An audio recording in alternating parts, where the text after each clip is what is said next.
This is the Realme GT5, and with specs like a Snapdragon 8 Gen 2, a stunning 6.7 4-inch 10-bit OLED display, and a 240-watt charging monster, you're about to explore what could be the best phone of 2023. Stick around till the end because there are surprises waiting for you. Let's dive right in.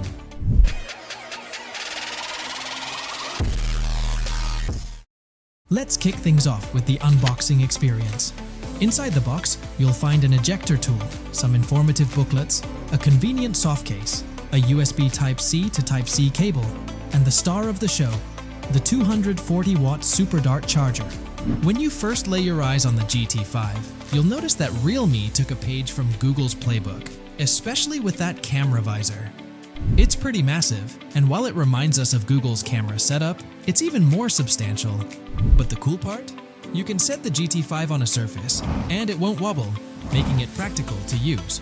And speaking of the camera visor, the Snapdragon 8 Gen 2 is prominently featured. Now let's be clear, it's not the actual processor, but a nifty visual representation. The GT5 has some eye-catching RGB lights around it, giving it a unique touch. The back of the GT5 features what Realme calls miracle glass. It smoothly flows onto the camera visor and has a glossy, mirror-like finish. While it looks stunning, it's a fingerprint magnet, so keep that microfiber cloth handy. If you prefer a matte finish, there's a Star Mist color option that's less prone to smudges. But keep in mind, just like certain Samsung phones, the glossy finish of the GT5 can feel a tad slippery.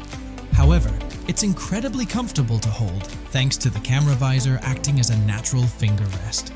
The GT5 weighs in at 205 grams, and it's well distributed, making it ergonomic to hold. With a width of 75 millimeters and the back curving inwards, it feels just right. But to be honest, it reminds me a bit of older Samsung models with that glossy plastic. Unfortunately, there's no headphone jack or micro SD support, and it lacks an official IP rating. On the bright side, it does come with NFC. The GT5's bezels are super slim, contributing to a screen-to-body ratio of 93.7%. Now let's talk about the display. The GT5 boasts a 6.74-inch 10-bit OLED panel with a 1.5K resolution, offering a pixel density of 450 pixels per inch. The refresh rate is an impressive 144 Hz, and it supports HDR10+, with a peak brightness of 1400 nits. This OLED panel makes for a fantastic viewing experience, whether you're watching videos or gaming. And guess what? There's more. The stereo speakers on the GT5 elevate the audio experience. They're loud and deliver rich sound. For gamers, this phone packs some serious power under the hood. It's powered by Qualcomm's flagship Snapdragon 8 Gen 2 processor and includes a dedicated graphics chip to help boost frame rates. However, Realme's claim of a 9-layer cooling system falls a bit short in some extreme conditions. For example, during a 3D Mark Wildlife Extreme stress test, the GT5 shut down midway due to heating issues. It's worth noting that you can keep up to 76 apps in memory with the 24GB RAM variant, but in our testing, it maxed out at 46 apps. These are minor quirks, and with ongoing updates, Realme might address them. Now, let's talk about the hardware. This particular model packs a whopping 24 gigabytes of LPDDR5X RAM and 1 terabyte of UFS 4.0 storage. The 24 GB of RAM is mainly for bragging rights, as most users won't need that much memory in everyday use. But why did we go for this model? It's the only one that supports 240-watt charging. But there's a catch. It seems that Realme has slowed down the charging process a bit. In our testing, it took about 14 minutes to fully charge, which is slower than expected. The other models, with 12 plus 256 GB and 16 plus 512 GB, come with 150-watt chargers in the box and have slightly higher capacity batteries. Now, let's explore the software side of things. The GT5 runs Realme UI 4 on top of Android 13, but as of now, it's only available in China. It comes with some bloatware, but most of it can be uninstalled, leaving a clean interface.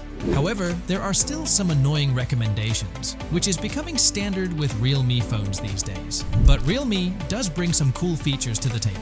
For instance, you can open any app as a floating window by pulling the sidebar. You can resize these apps, place them in a corner or tuck them away at the edge of the screen. You can also use 2 apps simultaneously on the same screen. Realme even lets you select up to 6 games to stay in memory, ensuring you can jump right back into your favorite game without delay. The LED on the back can be set to sync with ringtones, and there's an option for contact-specific light effects. The GT5 offers several customization options for themes and always-on display, allowing you to tailor your experience. Overall, the user experience is snappy, and the hardware delivers top-notch responsiveness. Time to talk optics.